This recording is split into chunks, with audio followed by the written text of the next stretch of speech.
the people that really offer them the loans do not even live the way that these politicians live. Some of these politicians who help them with loans, some of these politicians ride bikes. They live in apartments, smaller apartments. Go to Ghana and see how these crappy politicians live. They live like kings and queens. They are so incredibly corrupt. And this is an example of corruption. This is what corruption looks like. This is what mismanagement looks like. If you're thinking corruption, mismanagement, this is what it really looks like. We beg you, you have to tell them. What do you want? What do you want to say to the government then? I want to say to the government, they should do factories, companies, more jobs. Thanks, brother.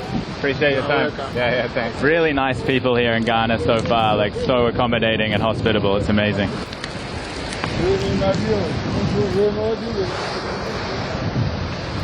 So you can see all the wire. This is all from tires here.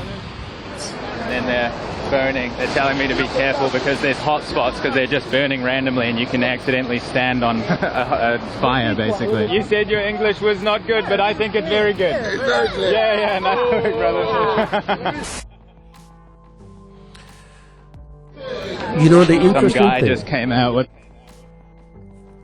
and also the really sad thing is that Accra, one of the most expensive cities in the world, is actually a dumpster. It is actually a dumping ground, right? It is actually a polluted city. It's one of the most polluted environments in the world. Why would anybody buy a piece of land in Accra for $1 million? Because it isn't worth it. The value is probably 1,000 times less. And look at how Ghanaians are living. Look at how Ghanaians are living. And it's really sad. Personally, I don't know about you, but I don't want to see fellow Africans, especially Ghanaians, majority of Ghanaians, living in such conditions. With a knife shouting at us. And now everybody's shouting. I'll explain in a second, it's super intense. I was just talking to Emmanuel, you saw there. He kind of looks over the neighborhood and anybody that comes in, like me for example, with a camera, then he's kind of like in charge. Then there was like a small power dispute and people were shouting. One of the guys pulled out a knife, kind of like coming towards me, like I think he wanted to take the camera, or I wasn't sure, but you know, a guy shouting aggressively with a knife. We're going to go and meet the guy now. I think everything's sorted out. We had a few like problems before, but everything good now, eh? No, me, I butcher, that's why always I hold a knife. Alright, brother, thank you so much. I appreciate it. Cheers. Finish me my own differently. Okay. Come. Come see my room. This is my room. You see my room? Yeah. Look at how and where someone lives. Right? In Accra, in the capital city of Ghana, the greater Accra. Look at where someone lives. And this guy is not some foreigner. It's not some expat. And this guy is not some diaspora. And this guy is not someone who grew up in Europe or spent maybe half of their lives. That is not someone who spent more than half of his life in Europe or in America and then came back. Someone who grew up in Ghana. And you don't think there should be a system that can help someone like this to live like a human, to live like a human being?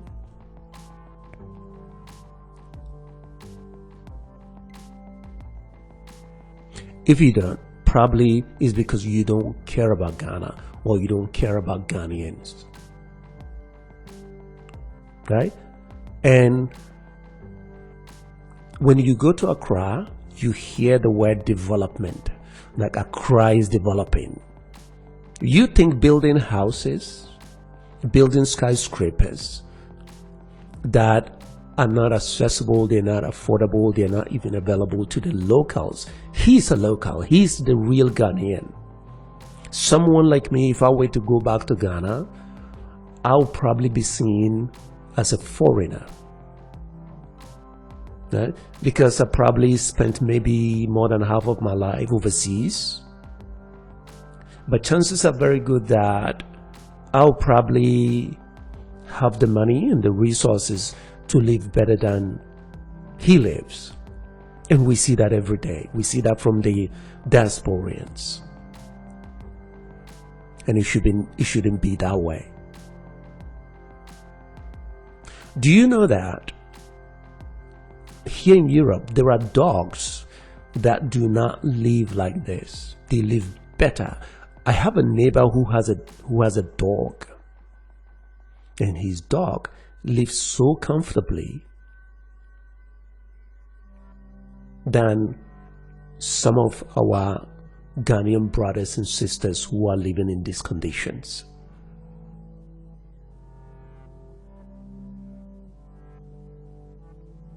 And this is terrible. This is the kind of image that most Ghanaians, especially this generation, they really do not want the rest of the world to see.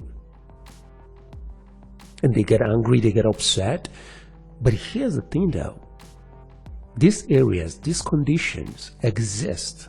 They exist in Accra, the capital city. You don't necessarily have to get out of the capital city. They exist there. And when they do videos, when they produce videos, they publish all these videos about Ghana, about Accra, about Africa. They show how beautiful Africa really is. And the question becomes, do you think beauty is good enough?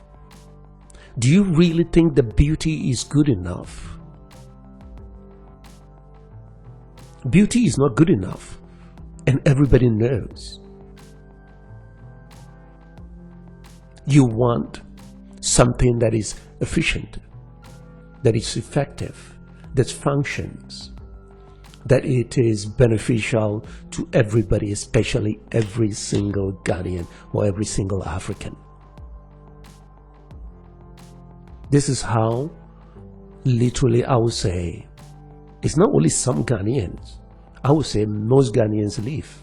If you get out of Accra just a little bit, this is what you see. Most Ghanaians are not living in luxury. Most Ghanaians are not living in airport residential. Unless conditions like this disappear, eliminate them, Ghanaians will continue to suffer. And very few Ghanaians